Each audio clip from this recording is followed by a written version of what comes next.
The Zodiac Killer is one of America's most notorious unsolved cases. So, what makes this case so gripping?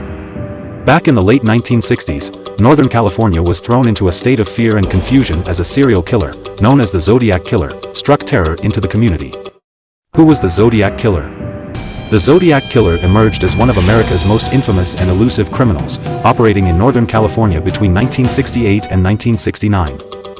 This unidentified serial killer is known to have committed at least 5 confirmed murders and claimed responsibility for many more, alleging a total of 37 victims. The Zodiac Killer's story is compelling not just because of the crimes but also due to his cryptic letters and taunting messages.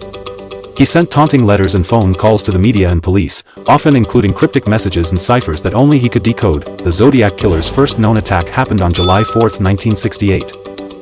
In a remote parking lot, he targeted Darlene Ferrin and Michael Mageau. Ferrin died on the scene, but Mageau survived despite serious injuries. His description of the attacker became a crucial lead for the police. Later that night, the Vallejo Police Department received a strange phone call from someone claiming to be the killer. This call added another layer of mystery and urgency to the case, as it was the first direct communication from the Zodiac Killer. On August 1, 1969, the Zodiac Killer took a bold step by sending letters to 3 different newspapers. In these letters, he claimed responsibility for the Ferrin-Mageau murders as well as another killing. He included details only the killer could know, which made the letters even more alarming. The first cipher was quickly cracked, revealing a message expressing his enjoyment of killing. "I like killing people because it is so much fun." However, the second cipher remained unsolved for decades, only being deciphered in 2020. On September 27, 1969, the Zodiac Killer struck again at Lake Berryessa. He approached Brian Hartnell and Cecilia Shepard, wearing a distinctive hood with a symbol.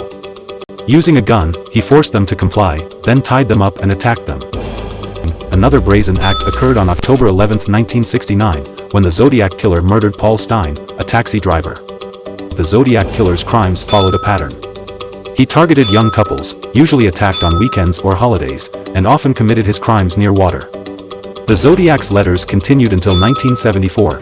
The case remains active, with agencies like the San Francisco Police Department and the FBI still following leads. In 2004, the case was labeled inactive. Despite extensive efforts, the Zodiac Killer has never been caught and remained an unsolved mystery.